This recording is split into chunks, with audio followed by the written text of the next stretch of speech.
Sommet BFM Patrimoine, 4e édition sur BFM Business.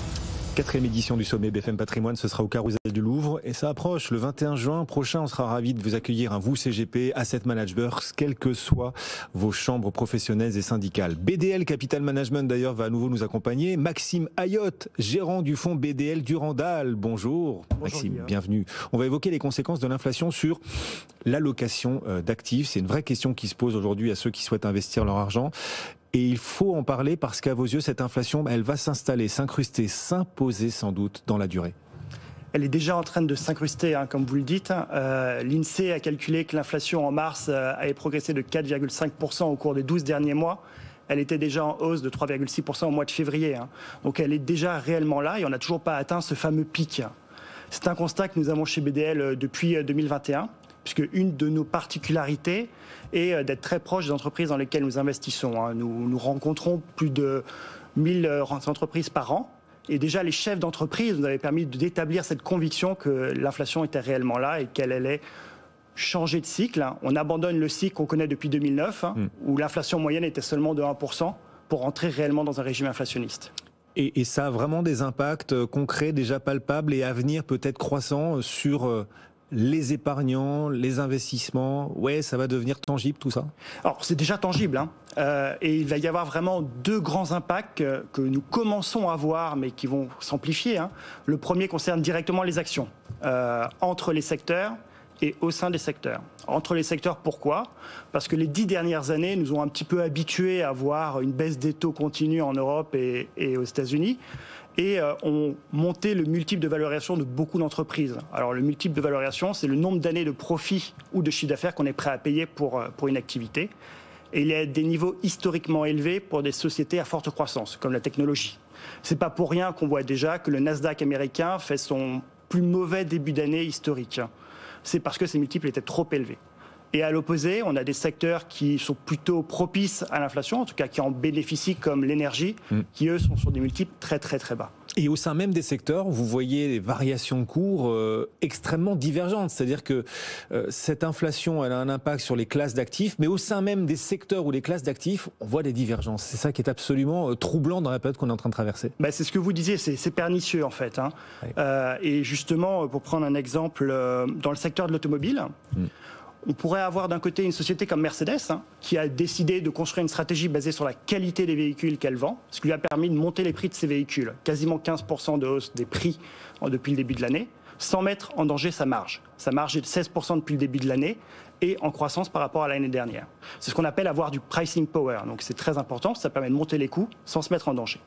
Et dans le même secteur de l'automobile, une entreprise comme Autoliv, qui pourtant est un leader de la confection et de la fabrication d'airbags et de ceintures de sécurité, a une marge très basse, moins de 4% de marge au premier trimestre de l'année, et elle n'arrive pas à faire passer tous ses coûts. Et ce n'est pas une notion abstraite, ça se voit réellement dans les cours de bourse. Autoliv est en baisse de 20%, Mercedes à côté arrive à avoir une performance flat de 0 depuis le début de l'année. On a évoqué là les actions et vous l'avez parfaitement illustré, cette situation pernicieuse qu'entraîne l'inflation et le profil actuel de l'inflation. Sauf que l'impact, il ne se limite pas aux actions, le marché obligataire aussi est en train de voir les cartes, la hiérarchie des choses rebattues. Mais c'est le deuxième grand impact qu'on voit déjà sur les marchés financiers, c'est que la relation entre les actions et les obligations va changer. Et c'est vraiment très important parce qu'historiquement, une action et une obligation ont ce qu'on appelle une corrélation négative. Lorsque les actions baissent, les obligations ont tendance à monter. Et ce qui a permis le développement des stratégies d'allocation d'actifs, d'avoir une forte part d'obligataires dans son épargne et qui a toujours servi d'amortisseur. Ça avait bien marché en 2008, lors de la crise financière, en 2013 lors de la crise de l'euro, et même plus récemment en 2020 lors du choc de la Covid.